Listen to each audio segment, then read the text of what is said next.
जनप्रतिनिधियों से मिलने का दौर और सिलसिला लगातार हमारा जारी है और आज हम जिस जगह पहुंचे हैं ये बरारी प्रखंड का पश्चिमी बारीनगर का पंचायत है। 17 वार्डों से मिलकर ये पंचायत बना है और अभी वर्तमान मुखिया यहाँ के नियामतुर रहमान साहब हैं। 15 साल से पिछले 20 साल की अगर हम बात करें, 15 साल से नियामतुर रहमान साहब मुखिया हैं और एक टर्म जो है खालिक साहब को मौका मिला था। आज हम बात करने के लिए आप पहुँचे हैं एक भावी मुखिया प्रत्याशी आदिल साहब से। पश्चिमी बारीनगर पंचायत से बिलोंग करते हैं और एक एजुकेटेड पर्सन भी हैं। पहली बार चुनावी मैदान में आए हैं। हम इन्हीं से जानेंगे आदिल साहब से कि आखिर उनका चुनावी मुद्दा क्या है। आदिल साहब, हमारे चैनल में आपका बहुत स्वागत है। Thank you, welcome. सबसे पहला सवाल है कि आपके पश्चिमी बारीनगर पंचायत का जो मुख्य समस्याएं हैं 2-3 वो आप बताएं। देखिए, एक्चुअली समस्या तो कई हैं। आपको मैं बता दूं कि 2 जो हमको नज़र आ रहा है, जैसे आपने कहा कि गिनती के तौर पे 2 ऐसे मुख्य जो बताए, तो उसमें मैं आपको बताना चाहूँगा कि 2 मेरे नज़र से बहुत ही निहायत ज़रूरत था जो अब तक नहीं हो पाया, जो कि हम कहें कि एजुकेशन, चूँकि मैं एक एजुकेटेड पर्सन हूँ तो मैं एजुकेशन से ही मैं आपको रिलेटेड बताना चाहूँगा कि मेरा पंचायत में सबसे बड़ा अगर मदरसा है तो फैजुल गुरबा करामतपुर है, जो करामतपुर फुलकावड़ी के एंड में है, पश्चिम छोर में है। और वहीं पर एक बिलामरी पट्टी स्कूल भी है जो कि अभी उत्क्रमिक है। और मैं जो समझ रहा हूँ कि वो जो करामतपुर से जोड़ने वाली एक रास्ता है, जो कि आप कहे कि ये क्या कहते हैं, आपका एक धार है, उस धार के बीच में जो है बीच जो जोड़ती है वो रास्ता, वहाँ पे निहायत ही एक जो है पुल की ज़रूरत थी, लेकिन अब तक नहीं हुआ। मैं बताऊं कि जब बारिश का समय होता है या पानी हो जाते हैं उस धार में, तो उसको किसी भी स्टूडेंट को, हमारे जो भी स्टूडेंट हैं, बहुत बड़ी आबादी है। हम आपको बता दें कि हमारे 17 नंबर वार्ड तो है अलग, हमारे जो जिस कम्युनिटी, मुस्लिम कम्युनिटी के लोग, बच्चे जो भी आते हैं हमारे, या फिर अदर पंचायत के जरलाही के भी कुछ अंग हैं जो जुड़े हुए हैं, तो वो लोग भी अगर आना चाहेंगे, उस मदरसे में नामांकित है या पढ़ना चाहते हैं या पढ़ने जाते हैं, तो 3 से 4 महीना उनको इतनी दिक्कतें झेलनी होती है, क्योंकि उनको पूरा फुलकावाड़ी घूम करके उनको उस मदरसे स्कूल जाना होता है। और फुलकाड़ी की भी जो रास्ते का स्थिति है वो भी सही नहीं, क्योंकि दो तरफा गाँव है, बीच से सड़क है, तो कई बार क्या जल जमाव हो जाता है। बच्चियों को जो है बिल्कुल पानी में तैर के जाना पड़ता है। समझ लिए कि गंदे पानी से उसको निकलना होता है। तो ये निहायत ही ज़रूरी था जो अब तक नहीं हो पाया। और दूसरा मैं उसी से जुड़े कहूँगा कि जैसे फुलकावाड़ी के कुछ बड़ी आबादी जो है जाकर के बांध के किनारे बैठे, जो आपका कुर्सेला धार के उस पार होता है, तो वहाँ पर भी जो एक ब्रिज की बहुत ही आवश्यकता है, लेकिन आज तक नहीं हो पाया। पिछले 20 साल का अगर हम बात करेंगे, 15 साल नियामतुर रहमान जो अभी वर्तमान के मुखिया हैं, उनको जो है लोग जनता चुने और एक बार खालिक साहब को चुने। क्या 15 सालों में इन सारी सुविधाओं को मुहैया कराने में वो सक्षम नहीं रहे? बिल्कुल, वो तो सामने है। वो पब्लिक भी, आप जाएंगे पब्लिक रिपोर्टिंग देखेंगे, या फिर मैं जो आपको वे बताया, रास्ता बताया, आप जाएंगे तो खुद आपको समझ में आएगा कि ये कितना ज़रूरत है, कितनी ज़रूरी चीज़ें हैं जो अब तक नहीं हो पाया। मैं आपको क्या बताऊं कि चाहे वो 15 साल में 5 साल खालिक को दिया गया, उन्होंने भी कुछ भी ऐसा कोई पहल नहीं किया, कोई इस तरह का काम नहीं किए जिससे कि वो सुविधा मिल सके। और भी बहुत सारे ऐसे घटनाएं मैं आपसे बताऊंगा, आपसे शेयर करूंगा, लेकिन आपने 2 काम बताया तो मुझे मेरे नज़र से ये 2 तो बहुत ही इंपॉर्टेंट है। एक अगर इससे अगर हट के कहेंगे, जो कि इंसान से बहुत ही इंपॉर्टेंट होता है, वो होता स्वास्थ्य विभाग। हमारी इतनी बड़ी पंचायत 17 वार्ड में से एक वार्ड है जो आपका कोसी के उस पार जो 1 नंबर वार्ड है, उनको शायद बरारी नज़दीक पड़ता होगा, लेकिन हम लोगों के लिए हर किसी के लिए बहुत दिक्कत है। और आज तो कुछ रोड, जैसे कि बांध वाला रोड आज 4 साल 5 साल में बन गया है। एक ही अब तक उप स्वास्थ्य केंद्र नहीं बना। इतनी बड़ी पंचायत में बहुत ही हमको तकलीफ होती है ऐसी बात करने की, क्योंकि ऐसे सिचुएशन से गुजरना पड़ता है, चाहे किस तरह की बीमारी हो गई या जैसे डिलीवरी पेशेंट है, तो वो स्थिति है। तो कि आपने कहा एक भी उप स्वास्थ्य केंद्र अभी तक नहीं है, जबकि पंचायत में होना चाहिए। तो वहाँ की जो भी प्रसव वाली महिला है, डिलीवरी पेशेंट है, या फिर जो भी बीमारी के लिए वो लोग कहाँ जाते हैं? फिर वो लोग कहाँ जाएंगे? या तो फिर सदर क्या कहते हैं आपका रेफरल बरारी जाएंगे, या तो फिर कटिहार सदर हॉस्पिटल जाएंगे, या तो निजी कोई स्वास्थ्य केंद्र में जाकर के अपना इलाज कराएंगे, प्राइवेट में जाकर के। दूसरा कोई उपाय ही नहीं है। जब आपके पास कोई उप स्वास्थ्य केंद्र है ही नहीं, तो आप छोटे बड़े जो भी बीमारी हो वो आपको बाहर जाएंगे, या तो फिर जो गाँव घर में प्रैक्टिशनर है उससे इलाज कराएंगे। बस यही उपाय है, दूसरी कोई उपाय। समाज का विकास के लिए एक शिक्षित मुखिया का होना कितना जरूरी है? मेरे ख्याल से मैं तो कहूँ कि इसका एक एग्जाम्पल है कि सोनार ही सोने का हर चीज़ जान सकता है, प्योरिटी जान सकता है। तो मैं एक एजुकेटेड पर्सन हूँ, इसलिए मैं समझ सकता हूँ कि अगर किसी भी पंचायत में या किसी भी फील्ड में अगर एजुकेटेड पर्सन नहीं है, एजुकेशन लेस लोग हैं, तो वहाँ की डेवलपमेंट नहीं हो सकती है। ये मैं बहुत बारीकी से समझ सकता हूँ और वो दिख रहा है, मुझे अपने पंचायत में भी दिख रहा है। क्या यही वजह है कि आज तक आपके पश्चिमी बारीनगर में उस तरह का कोई एजुकेटेड मुखिया चुना नहीं गया है, जिस वजह से ऐसा दुर्दशा है? मुझे तो बिल्कुल लग रहा है, क्योंकि हमारे जो सबसे लंबे समय से है, लंबे अरसे से है, जो इस फील्ड को कवर किए हुए हैं या जनप्रतिनिधि बने हुए हैं, हमारे नेमातुर साहब, वो तो 7वीं पास है, ठीक है। और ये क्या क्वालिफिकेशन, क्या क्या स्टेज हो, आप समझ सकते हैं। बाकी उस बीच में जो खालेक मुखिया को दिया गया, इनकी क्वालिफिकेशन जो भी रहा हो, लेकिन इनको एक राजनेता, एक जो होना चाहिए, जो एक आवाज़ बन के जाए कि लीडर का जो, अगर हमको लगता है सही माने में लीडर का मीनिंग ही नहीं पता कि लीडर होता क्या है। लीडर का मतलब होता है कि आप जिस जगह से आ रहे हैं, जिस एरिया से आ रहे हैं, या जिस समाज आपको चुन के भेज रहा है, उनकी हक की बात को आपको रखना है, जहाँ पे उन्हें हक मिले, इंसाफ मिले, जहाँ पे उनको हर चीज़ मिले। लेकिन मुझे नहीं लगता कि इन्होंने वो चीज़ अपना पाया। अगर अपना पाता तो उसको दूसरे टर्म में क्यों फेंक देता। ये तो समझ लीजिए कि हमारे पश्चिमी बारीनगर के लोगों के लिए ऑप्शन नहीं थी, तो चाहे खालेक को करेंगे, नेमातुर के विरोधी हैं वो खालेक को कर रहे थे, इस तरह का होता था। लेकिन मुझे नहीं लगता है कि अगर इसके अंदर एजुकेशन थी या पढ़े लिखे हैं, तो उस तरह से जो है एक्सप्लेन कर पाए अपने काम को, या लोगों की बातों को ले जा करके किसी भी ऑफिस में हो या कहीं पर भी रख पाए हो, जिससे कि हालात बेहतर हो। देखिए, आप एजुकेटेड हैं और उसी बेसिस पे आप चुनाव भी लड़ना चाह रहे हैं, लेकिन एक जो तजुर्बा है उनका भी ज़रूरत पड़ता है पंचायती चुनाव में। आपके सामने जो भी कैंडिडेट है, चाहे नेमातुर साहब हो चाहे खालेक साहब हो, ये एक्सपीरियंस होल्डर है, इनको बहुत तजुर्बा है, पंचायत में मुखिया बन के भी रहे हैं। आप पहली बार चुनाव मैदान में उतरे, कितना मुश्किल होगा? देखिए, एक्चुअली क्या है कि आप जहाँ तक एक्सपीरियंस की बात कहा, मैं भी इस चीज़ को मानता हूँ। मैं एजुकेटेड पर्सन, अगर एक्सपीरियंस कुछ नहीं होता तो फिर वो और डिक्शनरी में नहीं होता, ये स्वाभाविक बात है एक्सपीरियंस। बट कोई भी एक्सपीरियंस पैदा नहीं होता, एक्सपीरियंस हो जाते हैं अगर मौका मिला। और मैं जिस तरह आप समझ सकते हैं, मैं एक एजुकेटेड पर्सन हूँ, मुझे ज़्यादा वक्त नहीं लगेगा और मुझे एक्सपीरियंस की कोई ज़रूरत नहीं है। और रही फील्ड में, तो मैं तो इलेक्शन लड़ ही रहा हूँ, एजुकेशन वर्सेस अनएजुकेटेड के बीच में इलेक्शन ही हो रहा है। आप समझ लीजिए कि बस यही एक ही मेरा जो, अगर इलेक्शन में हम देख रहे हैं तो बस यही है मुद्दा। लोग और जो कैंडिडेट हैं उनके एजुकेशन और मैं जो हूँ वो लोग समझ रहे हैं। अच्छा, आप जनसंपर्क जो कर रहे हैं, लोगों से मिलजुल रहे हैं, आपका मुख्य मुद्दा क्या है, चुनावी मुद्दा? देखिए, मैं तो लोगों से हमेशा ये कह रहा हूँ, चाहे A to Z कोई भी आए, उससे मुझे कोई तकलीफ़ नहीं, बट अच्छे इंसान आना चाहिए, पढ़े लिखे एजुकेटेड पर्सन आना चाहिए।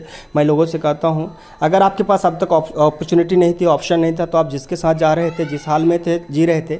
लेकिन अगर आपके पास बेहतर ऑप्शन हो, अगर कोई एजुकेटेड पर्सन हो, तो आपको उसके साथ आना है। और मुझे पूरा उम्मीद है कि जितने भी हमारे पंचायत के जितने भी पढ़े लिखे यंग जनरेशन के लोग, एजुकेटेड पर्सन है या समझदार लोग हैं, वो इस बार बिल्कुल सोचेंगे और इस पर विचार करेंगे। मैं कहता हूँ कि और जितनी भी समस्या है, उस समस्याओं पे भी मैं बात करता हूँ कि बहुत ऐसी समस्या, जैसे मैंने आपको गिनाया, एक उप स्वास्थ्य केंद्र बहुत निहायत ज़रूरी है, वो आज तक नहीं हो पाया, उस पर कोई बहस नहीं, कोई बात नहीं।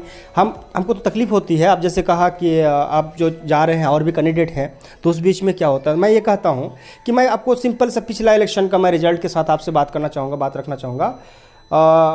हालांकि शायद जो कैंडिडेट हैं उनको लगेंगे, लेकिन मैं इसमें कहना चाहूँगा, pure gold does not fair the film. तो इसमें जो है पिछले इलेक्शन का रिज़ल्ट ये है, हालांकि 4 कैंडिडेट रहे, 4 कैंडिडेट रहे, अशोक शाह को लगा करके, नेमातुर रहमान जो वर्तमान में है, उसके बाद अब्दुल खालेक साहब रहे हैं, अशफाक रहे हैं और अशोक शाह रहे हैं। पिछला इलेक्शन का रिजल्ट मैं आपको बता दूं कि अशोक शाह ने 362 वोट लाए। उसके बाद आपका क्या कहते हैं, अशफाक साहब ने जो है 1632 वोट लाए और 1821 वोट खालेक लाता है, और आपका जो है 2145 वोट नेमातुर रहता है। मुझे सबसे बड़ी तकलीफ़ इस बात की होती है, जो जीते हुए हैं वो जो कर रहे हैं, जो मनमनाही हो रहा है वो तो हो ही रहा है, समाज जान रही है, सब कोई जान रहे हैं। लेकिन ये लोग इतने बड़े विपक्ष हो करके, जबकि अब 1600 और 1800 लमसम 3400 लोगों ने इनको पसंद किया, इन दोनों को। लेकिन इन 5 सालों में कभी भी इन दोनों ने उन लोगों की हालात या हाल के बारे में पूछने की कोशिश नहीं की। तो मैं तो ये समझता हूँ, लोगों से कहता हूँ कि ऐसे लोगों का प्रतिनिधि बनाना चाहते हैं जो आपका हाल कभी पूछते नहीं है, इसलिए कि उसके पास कोई हल नहीं होता। हल जहाँ पे होना है उसकी जुबान नहीं चलती, तो ऐसे लोगों को क्यों करेंगे वोट? अगर अच्छा, अक्सर हम लोग पंचायत में जाते हैं तो खास करके युवाओं से सुनने को मिलता है कि इस बार बदलाव के मूड में है। लगभग पंचायतों में हम लोग जाते हैं तो बदलाव का क्या मीनिंग है? बदलाव का मतलब है कि किसी को भी चुन लिया जाए या फिर बदलाव का सेंस कुछ और भी है?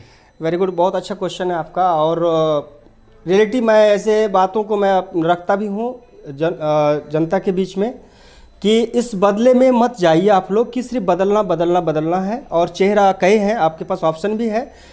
लेकिन मैं एक उदाहरण भी देता हूँ कि अभी जीता जागता उदाहरण जो हमारे देश का है, मनमोहन सिंह रहे 10 साल और नरेंद्र मोदी जी आए, बदलाव तो हुए लेकिन अब बदतर से बदतर हालात हो गई। तो ऐसा नहीं हो कि बदलाव के चक्कर में ऐसे कैंडिडेट को भी हम कर दें वोट और फिर मेरा जो हालात है वो और बदतर हो जाए। मैं कहता हूँ ठीक है, बदलाव है, बदलाव करनी है, अगर आपके पास बेटर ऑप्शन है तो बेटर ऑप्शन के साथ जाना है। हालांकि खेल कई खेला जाता है, आप भी जानते होंगे पंचायती इलेक्शन में, बट क्या है कि मुझे पूरा उम्मीद है, विश्वास है हमारे पढ़े लिखे यंग जनरेशन पर भी, समझदार लोगों से भी, बुजुर्गों से भी मेरा दिल कहता है कि वो लोग अच्छे लोगों को चुनेंगे और जो हक की बात रख सके ऐसे लोगों को चुनेंगे। अगर जनता आपको आशीर्वाद देती है तो किन कामों को सबसे पहले आप करेंगे? देखिए कई काम है, तो मैं एक एजुकेटेड पर्सन होने के नाते मेरा पहला एजुकेशन पे फोकस होगा। एजुकेशन पे फोकस ये होगा कि हालांकि देखिए अभी हमारे मरघिया कई स्कूलें हैं, मदरसे हैं और कई क्या कहते हैं प्राइवेट भी इदारे हैं और वहाँ से भी अच्छे बच्चे अच्छी तादाद में तालीम हासिल कर रहे हैं। बट मैं इसको समझता हूँ कि निजी जो है एजुकेशन प्राप्त कर रहे हैं। निजी मतलब ये है कि नामांकन भले किसी स्कूल मदरसे में है, बट क्या है कि अगर किसी को मैट्रिक की तैयारी करनी होती है तो प्राइवेट से उसको कोचिंग लेना होता है, दिस दैट, तो इस तरह का वो उसको अब निजे इन्वेस्ट करके तो एजुकेशन प्राप्त कर रहे हैं। मैं अगर इसमें आया तो मेरी कोशिश रहेगी, मैं एक शेड्यूल बनाया हूँ एजुकेशन पे। और क्या है कि इसको मैं इसलिए निजी कहता हूँ कि उस एजुकेशन क्या है, इसका लेवल क्या होता है कि मैट्रिक कर लिया, इंटर कर लिया, ज़्यादा ग्रेजुएशन कर लिया, उसके बाद बैठ गए, जबकि इससे समाज को ज़्यादा बेनिफिट नहीं है। ज़्यादा क्या हो गया, अपना घर का फॉर्म फिलअप करना हो या दिस दैट, अपना घर का जो काम होता है कागजी काम वो कर लेते हैं या बेहतर ढंग से कर लेते हैं और वो कहते हैं कि मेरा बेटा भी एजुकेटेड पर्सन है या ग्रेजुएट है।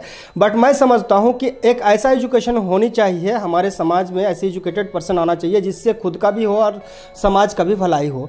तो ऐसी जगह क्या है, जैसे आपके ब्लॉक में कोई ऐसा ऑफिसर हो, आप बीपीएससी का कोई ऐसा तैयारी ऐसे कोई शेड्यूल बनाए, तो मैं ऐसा एक शेड्यूल बनाया हूँ कि जैसे एक ओकेजन होता है, जैसे 15 अगस्त या 26 जनवरी में पूरे हमारे पंचायत में जो है हर जगह पे प्रोग्राम होता है। मैं स्पेशली एक प्रोग्राम रखूँगा, उसमें से अंडर क्या कहते हैं सुपर 10 या सुपर 20 जो भी होगा, मैं स्टूडेंट को कलेक्ट करूँगा और उस स्टूडेंट का मैं निजी तौर पे चाहे जो भी चैरिटी के इससे हो, माध्यम से हो, जिस तरह से और भी इदारे चल रहे हैं जैसे होगा, लेकिन मैं ऐसी एक तैयारी कराऊँगा उस बच्चे को।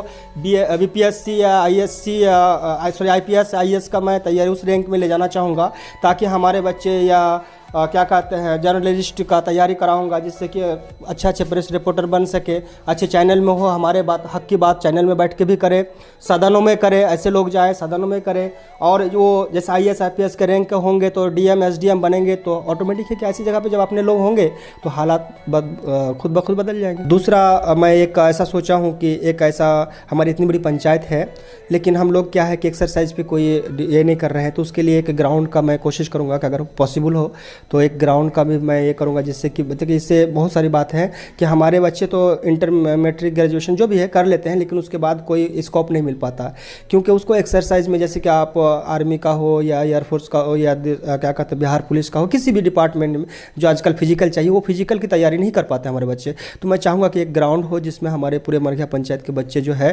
पश्चिमी बारीनगर के बच्चे जो है उसका भी तैयारी करें। दूसरी बात क्या है कि मैं एक स्पेशल, क्योंकि आज डिजिटल इंडिया यानी कहा जाए कि टेक्नोलॉजी का ज़माना है, तो मैं सोचा हूँ कि एक ऐसा कैब बनाऊँ जो कि free of cost her ward 2 ward को जाके कवर करे, जैसे जाति आय आवास हुआ, चाहे आपका क्या कहते बिजली बिल पे करना हुआ, चाहे आपको जैसे ज़मीन ये क्या कहते हैं रसीद कटाना हुआ, तो ये सब फ्री ऑफ कॉस्ट मिले सबको, जितनी भी पंचायत में सबको मिले। और उसके अलावा जो है मैं चाहूँगा कि ये एक जो करप्शन बहुत बड़ी फंडा है इसे मैं दूर करना चाहूँगा, चाहे वो शौचालय के नाम से हो, चाहे आपका इंदिरावास के नाम से हो, इस तरह का जो है ये आप तीसरा अगर ये नहीं बनती जो मैंने कहा कि अभी पहल हो रही है इस आपका क्या कहते हैं मदरसे को और करामतपुर से जोड़ने वाली ब्रिज के बारे में, अगर ये नहीं भी होता है तो मैं मेरी पूरी कोशिश रहेगी कि मैं इसको क्लियर करूँगा। अच्छा, आप अपने पंचायत वासियों को चुनाव के सिलसिले में क्या संदेश देना चाहेंगे? मैं तो यही संदेश देना चाहूँगा, लोगों से मेरा अपील रहेगी कि आप बिल्कुल दिल से वोट करें। और अगर आपको इस करप्शन या हर चीज़ से आपको अगर फ्रेश होकर के रहना है, फ्रेश पंचायत चाहिए, एक बेहतरीन पंचायत चाहिए, तो एक बेहतरीन लोगों को चुनना है। चंद पैसों के लिए किसी को पैसे की तरफ नहीं जाना है। अच्छे इंसान से जो भी हो, बेहतर से बेहतर एजुकेटेड पर्सन को चुनना है। चूँकि आज जो ज़माना है, जो हालात है हिंदुस्तान की, तो एजुकेशन की बहुत अहमियत है। अगर आप अच्छे जनप्रतिनिधि चुनेंगे तो इंशाल्लाह वो अच्छे काम करेंगे, अपने आपकी बात जो है अच्छी तरह से किसी भी जगह पे रखेंगे, चाहे किसी सदन में हो, चाहे किसी मंच में हो, चाहे किसी ऑफिस में हो, आपकी हक की बात जो है वो करेंगे। क्योंकि आज जो है हक मिल नहीं रहा है, बल्कि छीनना पड़ रहा है। अपनी आवाज़ से, अपनी इल्म की ताकत से, अपनी एजुकेशन से जो है आपको वो प्राप्ति हो सकती है। हमारी मीडिया जानकारी के अनुसार में मैं आपसे ये बात पूछ लेता हूँ कि आपके ही परिवार से 2 कैंडिडेट, आप एक मुखिया कैंडिडेट के लिए हैं और आपके भाई जो हैं वो सरपंच कैंडिडेट के लिए, तो एक ही परिवार से 2 कैंडिडेट का होना, जनता तो कंफ्यूज हो जाएगी इसमें। देखिए, इसमें कोई कन्फ्यूज़न नहीं है। ये इलिटरेटों की सोच हो सकती है, अनपढ़ की सोच हो सकती है, लेकिन ऐसा कुछ नहीं है। जो पढ़े लिखे इंसान है, जो समझदार इंसान है, वो समझ रही है कि हमें पर्सन वो चुनना है जो मेरा काम का लायक हो। वो किस परिवार से है, किन का भाई है, किन का बेटा है, या किन गांव से आ रहा है, किन वार्ड से आ रहा है, ऐसा कुछ नहीं है। ऐसा नहीं सोचेंगे। क्योंकि अगर मान लीजिए सपोज दैट आदिल नहीं आता है, कोई दूसरा आएगा, तो क्या उसका हर घर के सदस्य तो बन नहीं जाएगा मुखिया? आखिर कोई तेहल्ला ही बनेगा। तो जब कोई तेहल्ला बनेगा तो उसको काम से मतलब रखना है या कौन पर्सन है उससे मतलब रखना। हाँ, वो उस पर्सन से जरूर मतलब रखेगा, उस कैंडिडेट से मतलब रखेगा, उनका बिहेव का, उनका कैरेक्टर का, उनका क्या रोल रहा समाज में, क्या उनका ये है, ये सारी चीज़ इंपॉर्टेंट है। बट ये चीज़ इंपॉर्टेंट नहीं है कि वो किस परिवार से आ रहा है, किनका भाई है या किस, इससे तो हमें नहीं लगता कि कोई। हाँ, कई होते हैं जो ऐसे आदमी है, पूछते हैं कि इस तरह से होगा, कैसे होगा, तो मैं इसे यही बात से समझाता हूँ कि सपोज दैट आदिल हट गया तो कोई तो तिहार ही बनेगा ना। ऐसा कहीं आपको नुकसान तो नहीं होगा? मुखिया कैंडिडेट में आपको नुकसान भी हो सकता है ना इससे? बिल्कुल। जो मेरी जो सोच है और मुझे जो उम्मीद है हमारे आवाम पर, हमारे समझदार आवाम पर और पढ़े लिखे आवाम पर, कि बिल्कुल इस सब बातों पे नहीं जाएंगे। वो एक अच्छे कैंडिडेट अगर मुझे उन्हें लगता है तो बेखौफ होकर के हमें चुनेंगे और मुझे पूरा उम्मीद है इस पर, कोई शक नहीं। हमसे बात करने के लिए बहुत शुक्रिया, धन्यवाद। तो ये थे हमारे साथ पश्चिमी वारीनगर से भावी मुखिया प्रत्याशी हैं, युवा हैं, एजुकेटेड हैं और कुछ बदलाव करने का मूड में है। जैसा इनके साथ में बात करने से ये बात तो पता चला कि इनके अंदर में एजुकेशन के मैटर में जो पंचायत में एक विकास होना चाहिए और स्वास्थ्य के मैटर में जो विकास होना चाहिए और डिजिटल के क्षेत्र में जो इन्होंने एक फंडा रखा, ये लोगों को शायद समझने की दरकार है। अब आने वाला समय ही बताएगा कि ये कितना पब्लिक को अपनी ओर खींच पाते हैं और कितना लोग भरोसा इन पे दिखा पाते हैं। तब तक के लिए आप हमारे चैनल से बने रहें। मैं साहिद सांवरिया अपने सहयोगी पप्पू कुमार के साथ, SQ मीडिया, पश्चिमी वारीनगर।